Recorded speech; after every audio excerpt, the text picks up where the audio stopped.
Hello guys, welcome to our channel. This is Teja. ప్రస్తుతం మనతో పాటు పొలిటికల్ అనలిస్ట్ కృష్ణకుమార్ గారు. నమస్తే మేడం. నమస్తే. సో జనసేన టీడీపీ ఏలియన్స్లో తొలి జాబితానైతే ఈరోజు విడుదల చేయడం జరిగింది. అందులో భాగంగా వైఎస్ఆర్సీపీకి సంబంధించిన కొంతమంది వ్యక్తులైతే తీవ్రంగా విమర్శించారు. ముఖ్యంగా పవన్ కళ్యాణ్ గారిని ఉద్దేశించి అంబటి రాంబాబు గారు, అలాగే సజ్జల గారు పావల వంతుకు కూడా నువ్వు సరిపోవా పవన్ అంటూ ట్వీట్ చేయడం జరిగింది. సజ్జల గారు కూడా నీకు 24 సీట్లేనని చెప్పేసి ఈ రకంగా వాళ్ళిద్దరు కూడా మాట్లాడారు ప్రెస్ ముందు. సో దాని గురించి ఇప్పుడు ఎన్నికల పొత్తు వాళ్ళిద్దరి మధ్యలో నడుస్తుంది. మీకు ఎందుకు అసలు మీ భయము మీ బాధ ఏంటి అంటే, వాళ్ళిద్దరూ కలిసి పోటీ చేస్తే మనం అడ్రస్ గల్లంత అవుతామనే భయం ఉంది మీకు. ఆ భయంతో మీరు ఏం చేస్తున్నారంటే, అసలు ఈ పొత్తు ఉండకూడదు అని నానా రకాల ప్రయత్నాలు చేశారు. నిజానికి వాళ్ళ పార్టీని బలోపేతం చేసుకునే విషయంలో కానీ, వాళ్ళ అభ్యర్థుల్ని ఎన్నిక చేసుకునే విషయంలో కానీ, లేదు రేపొద్దున ప్రజల దగ్గరికి వెళ్ళి మన పరిపాలన గురించి ఏం చెప్తాము అనే దాని విషయంలో కూడా వాళ్ళంత శ్రద్ధ చూపెట్టలేదు. కానీ వీళ్ళిద్దరూ పొత్తుంటుందా ఉండదా, ఉండకూడదు, ఉండకుండా చేయడానికి ఏమేం మాటలు ఏమేం అనాలి, ఏం చెయ్యాలి, రకరకాల ప్రయత్నాలు చేశారు.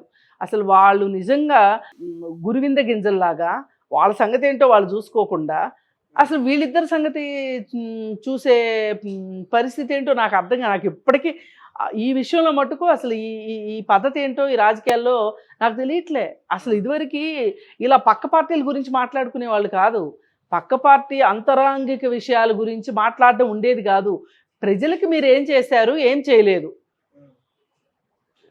చేసినందుకు శబాషు, చేయనందుకు ఎందుకు చేయలేదు అని అడిగేవాళ్ళు తప్పితే ఆ పార్టీలో ఎవరికి ఎక్కటిచ్చుకుంటారు, ఎవరికి మంత్రి ఇచ్చుకుంటారు, ఏం చేసుకుంటారనేది అసలు మాట్లాడేవాళ్ళు కాదు. అదొక సంస్కృతి, ఒక సంస్కారం ఉండేది. ఏ రోజైతే ఈ ప్రాంతీయ పార్టీలు వచ్చిన తర్వాత, మరీ ముఖ్యంగా వైఎస్ఆర్ పార్టీ వచ్చిన తర్వాత అసలు రాజకీయాల్లో ఉన్న విలువలు సాంప్రదాయాలు మొత్తం గాలికిపోయినట్టు అయిపోయింది. అసలు ఎత్తుకుదామన్నా దొరకట్లేదు. ఒక్కటే మన ఉద్దేశం, ఇప్పుడు మనము ఏ పార్టీకి చెందిన వాళ్ళం కాదు, మనం రాజకీయ పరిశీలకులం, రాజకీయ విశ్లేషకులం.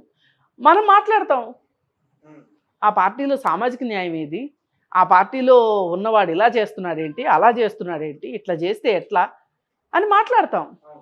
ఇప్పుడు వీళ్ళు కూడా మాట్లాడొచ్చు. ఏది మేనిఫెస్టోకి కట్టుబడకుండా, మేనిఫెస్టోలో చెప్పినవి చేయకుండా ఉంటే మీరు ఏం చేశారు, మీ వల్ల కాలేదు అని అనాలి తప్పితే వాళ్ళు ఏ పార్టీతోటి పొత్తు పెట్టుకోవాలి, ఏ పార్టీతోటి పొత్తు పెట్టుకోకూడదు అని మాట్లాడే హక్కు, నైతిక హక్కు మీకు లేదు. అంటే దీని అర్థం ఏంటి అంటే, పక్కవాడి సొమ్ముకి ఆశించినంత తప్పు, లంచం తీసుకున్నంత తప్పు. అసలు మీకేం పని? ఇది సూటి ప్రశ్న. అసలు మీరెవరు, మీకేంటి పని, మీ పార్టీలో ఏం జరుగుతుందో చూసుకోండి. అంటే ఒక రకంగా ఇది రెచ్చగొట్టడం, ఇలా రెచ్చగొట్టి వీళ్ళిద్దరికీ పొత్తు లేకుండా చేయాలని ప్రయత్నం చేశారు. మేము సింహం సింగిల్గా వస్తుంది, మేము పులులువి సింహాలవి అడవుల జంతువులన్నింటినీ అరువు తెచ్చేసుకున్నారు అప్పుడు దాకా. ఇప్పుడు ఏది ఏమైనా ఈ పొత్తును ఆపలేకపోతున్నామని అర్థమైపోయింది. దత్తపుత్రుడు అన్నారు, పావల కళ్యాణ్ అన్నారు, పవన్ కళ్యాణ్కి 4 పెళ్ళిళ్ళు అన్నారు. ఎన్ని మాటలు అనొచ్చో అన్ని మాటలు అతని వ్యక్తిగత జీవితంలోకి దూరి అసలు నిజంగా ఎంత ఎంఆర్ఐ స్కాన్ చేసినంత దారుణంగా వీళ్ళకి ఆ నైతిక హక్కు లేదు వీళ్ళకి. ఇప్పుడు పవన్ కళ్యాణ్ 4 పెళ్ళిళ్ళు చేసుకున్నాడు, లేదు 40 పెళ్ళిళ్ళు చేసుకున్నాడు. ఇప్పుడు చట్టంలో ఎక్కడైనా సరే మీరు విడాకులు తీసుకోవచ్చు, కానీ రెండు విడాకులే తీసుకోవాలి, 3 విడాకులే తీసుకోవాలని ఎక్కడన్నా ఉందా? లేదు. ఎన్ని పెళ్ళిళ్ళైనా చేసుకోవచ్చు, విడాకులు తీసుకున్నాక మాత్రమే పెళ్లి చేసుకోవాలనేది మాత్రమే ఉంది మన దగ్గర. అసలు మీకేం పని? అసలు పవన్ కళ్యాణ్ పెళ్ళిళ్ళ గురించి ఎందుకు మాట్లాడతారు? అతని మీద అతన్ని ఒక నెగిటివ్గా అతనికి ఒక మసిపూసేయాలి, అతని మీద ఒక బట్టగాలు చెయ్యాలి. గురించి మాట్లాడడానికి అది తప్ప ఇంకేది దొరకట్లేదు అని కూడా అనుకోవచ్చు. అంటే ఇప్పుడు ఏది దొరకట్లేదు అని ఎందుకు అనుకోవాల్సి వస్తుంది అంటే, అతను ఏ రోజు అధికారంలోకి లేడు. నువ్వు ఇలా చేసావేంటి, ఇలా చేయలేదేంటి అని అనడానికి లేదు కదా. ఇప్పుడు ఈ ఘనమైన వ్యక్తికి 5 ఏళ్ళు అయింది అధికారం ఇచ్చి, 175 సీట్లకి 151 సీట్లతోటి కట్టబెడితే 22 ఎంపీ సీట్లు ఇస్తే ఏం చేసావు నువ్వేం చేసావు చెప్పు. నువ్వేం చెప్పావు? నేను ఢిల్లీ వెళ్ళి వాళ్ళ మెడలు వంచుతాను అని చెప్పావు. చెప్పి ఏది స్పెషల్ స్టేటస్ కోసం చేస్తానని చెప్పావు కదా. నువ్వు స్పెషల్ స్టేటస్ తీసుకురాలేకపోగా నీకున్న అవకాశాలను కూడా వినియోగించుకోవాలి. ఇప్పుడు 22 మంది ఎంపీలు ఉన్నప్పుడు మీరు పార్లమెంట్లో ఎంత మాట్లాడాలా, గర్జించాలి కదా. కొన్ని రాష్ట్రాలకు 2-3 ఉంటారు ఎంపీలు. మనకు చిన్న రాష్ట్రాలు ఉన్నాయి కదా మన దేశంలో, 2-3 ఉంటారు. అసలు అక్కడ దాకా ఎందుకు? తెలుగుదేశానికి ఎంతమంది ఉన్నారు ఎంపీలు? 3 ఉన్నారు. ఎప్పుడు చూసినా వాళ్ళే మాట్లాడతారుగా. అవును, అంటే ప్రభుత్వం గురించి ఏదైనా మాట్లాడాలంటే వాళ్ళే మాట్లాడతారు. అసలు మీరు ఎందుకు మాట్లాడరు? 22 మంది ఉన్నోళ్ళు మాట్లాడాలి కదా. నువ్వు అందరికి జనాలకు అదే కదా చెప్పావు. అసలు నీ నలుపు చూసుకో నువ్వు ముందు. నువ్వేం చేయవు, ఏం చేస్తానన్నావో, ఏం చేయలేదో నువ్వు ఆలోచించుకో. నువ్వెవరికి సీట్లు ఇస్తావో నువ్వు ఆలోచించుకో. మీకు అసలు క్యాండిడేట్లు దొరక వస్తున్నారు మీరు. అదే కాన్స్టిట్యున్సీలో అదే వ్యక్తిని కనుక నిలబెట్టకపోతేనేమో అసంతృప్తి వస్తుంది, నిలబెడితేనేమో ఓట్లు రావు. అందుకని వేరే చోట్లకు పంపిస్తున్నారు, మారుతున్నారు. ఒక చోట నుంచి వేరే. ఇదేమన్నా సురభి నాటక కంపెనీయా? 1వ కృష్ణుడు, 2వ కృష్ణుడు, 3వ కృష్ణుడు అనడానికి కాదు కదా. మరి అదే నియోజకవర్గంలో మీ పార్టీలో పనిచేసిన వాళ్ళు ఎవరు లేరా? ఇప్పుడు ఆ క్యాండిడేట్ నచ్చలేదు, ఆ క్యాండిడేట్ని పక్కన పెట్టండి, ఇంకొకరిని. మరి నేను అడుగుతున్నా, మీరు దీనికి సమాధానం చెప్పండి.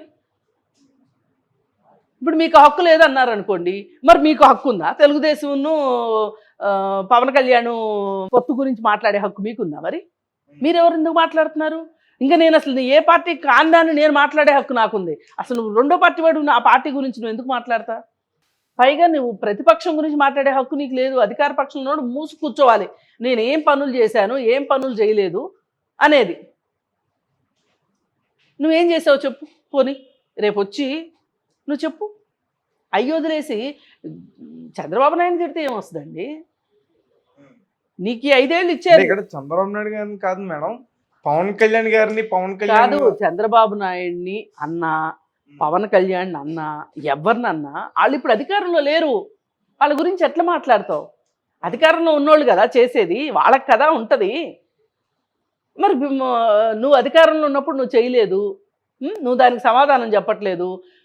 ఇది ఎట్లా ఉందంటే రాజుగారు 7 చేపల కథలాగా ఉంది. చేప ఎందుకు ఎండలేదు అంటే ఆ కథ సోజ్యంలాగా ఉంది తప్పితే అసలు మీకు పవన్ కళ్యాణ్ గురించి మాట్లాడే హక్కు మీకు లేదు, మీకు సంబంధమే లేదు. సమరాల రాంబాబుకి మళ్ళీ సంక్రాంతి వస్తుందేమో, ఈసారి అయితే మంత్రి పదవి కూడా ఉండదు కాబట్టి చక్కగా ఇంకొంచెం ఎక్కువ డాన్స్ పర్ఫార్మెన్స్ చేయొచ్చు. మీరు మీ పని చేసుకోండి, సజ్జల గారు ఇంకో పని చేసుకుంటారు. రేపు ఎట్లాగూ వాళ్ళకి ఎన్నికల తర్వాత నిరుద్యోగులే వాళ్ళు. అప్పుడు మీరు ఈ పార్టీ ఇట్లా, ఆ పార్టీ ఇట్లా, అసలు రాష్ట్రం దాకా ఎందుకు? పక్క రాష్ట్రాల గురించి మాట్లాడండి, దేశం మొత్తం రాష్ట్రాల గురించి మాట్లాడండి. మీకు ఇంకా తీరిక దొరికితే పక్క దేశాల గురించి మాట్లాడండి. రేపు అంతా ఖాళీయేగా మీకు. రేపు 5 సంవత్సరాలు మీరు నిరుద్యోగులు, రాబోయే 5 సంవత్సరాలు అప్పుడు మాట్లాడదురు. కానీ ఇప్పుడు ఎందుకు మీకు? అసలు సజ్జలకైనా సరే సజ్జలు సమాధానం చెప్పాల్సింది ఏంటంటే, అమరావతి రాజధాని అవునా కాదా? అమరావతి రాజధాని అయితే ఎందుకు అభివృద్ధి పనులు చేయట్లేదు? మనకు వస్తున్న పరిశ్రమలు ఎందుకు వెళ్ళిపోతున్నాయి?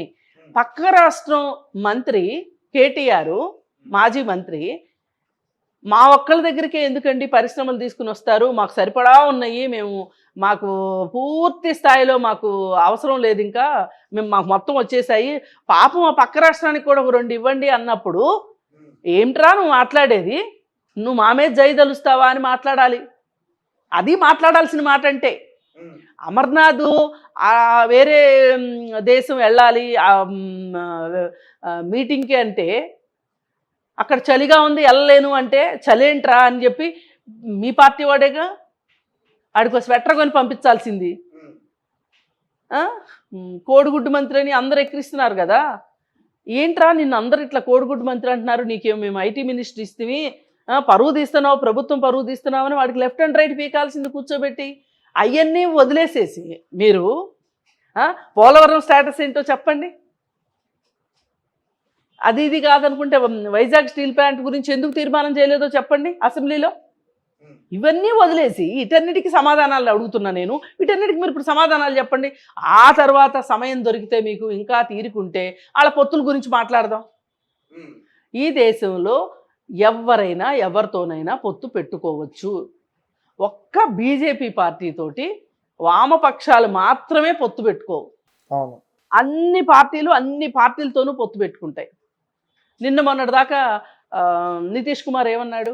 చీచి చీచి నేను నా జీవితంలో బీజేపీ వంక చూడను, నేను నా జీవితంలో చేసిన తప్పు, అతిపెద్ద తప్పు బీజేపీతో అలయన్స్లోకి వెళ్ళి అన్నాడు. మళ్ళీ కొన్ని రోజులు పోయిన తర్వాత అలయన్స్లోకి వెళ్ళాడు. అది ఆయన ఇష్టం. ప్రజలు రేపు ప్రెస్ ముందుకు వస్తే ప్రెస్ అడుగుతుంది, అదేంటి అలా అన్నారేంటి, ఇప్పుడు ఇలా అంటున్నారేంటి అని. వీళ్ళిద్దరు ఎప్పుడన్నా మేము పొత్తు పెట్టుకోమని చెప్పారా? పెట్టుకుందాం అనుకున్నారు, పెట్టుకుంటున్నారు. మీకెందుకు? అందుకని మీరు ఇప్పటికైనా మీ అభ్యర్థుల లిస్టు సంగతి ఏంటో మీరు చూసుకోండి. మీరు ఇక్కడి నుంచి అక్కడికి, అక్కడి నుంచి ఇక్కడికి పిల్లల్ని మార్చినట్టు ఈ నియోజకవర్గం కాదు ఆ నియోజకవర్గం, ఆ నియోజకవర్గం కాదు ఈ నియోజకవర్గం అని మారుస్తున్నారు కదా, దాని సంగతి ఏంటో చూసుకోండి. ఇప్పుడు కొడాలి నాని, వంశీ, రోజా ఇట్లాంటి వాళ్ళకి మీ చాప్టర్ అయిపోయిందమ్మా, మీ పోర్షన్ అయిపోయింది, డ్రామాలో మీ పోర్షన్ అయిపోయింది, మేము సీరియల్స్లో కూడా పాత్రలు మారుస్తుంటారు తెలుగు సీరియల్స్లో. ఆల్ ఆఫ్ ఏ సడన్ నిన్న ఉన్న పాత్రలో ఉన్న అమ్మాయి వాళ్ళకి అనిపించదు. ఏంటి అంటే ఎక్కడో వేస్తారంట, రేపటి నుంచి ఈ పాత్రలో వేరే అమ్మాయి ఉండబోతుంది అని చెప్పి వేస్తారంట. అది మనం చూడని వాళ్ళకి చొక్కలు కనిపిస్తాయి ఏంటిది అని. అట్లాగే మీరు అభ్యర్థులు మారుస్తున్నారు, అదేంటో చూసుకోండి. అందుకని మీ కింద ఇంత నలుపు ఉండగా మీరు గురివిందలాగా పవన్ కళ్యాణ్, చంద్రబాబు నాయుడు పొత్తు గురించి మాట్లాడాల్సిన అవసరం లేదు. ప్రపంచం మొత్తానికి ఒక విషయం అర్థమైంది ఏంటంటే ఆ పొత్తుకి వీళ్ళు విపరీతంగా భయపడుతున్నారు కాబట్టి ఆ పొత్తుని వీళ్ళు విచ్ఛిన్నం చేయడానికి వీళ్ళు సర్వదా వీళ్ళ శక్తులా కృషి చేశారు, చెమటోడ్చారు, అలసిపోయారు. కానీ పొత్తు వచ్చేసింది. ఈ పొత్తు వచ్చేసింది, ఇక వీళ్ళకి అర్థమైపోయింది మనం ఇంకా గెలవం అని. ఇది ఇంతకంటే ఏమీ లేదు. ఏదైనా మాట్లాడాలనుకుంటే మరి మాట్లాడవచ్చు. Okay madam, right. Thank you so much. Thank you.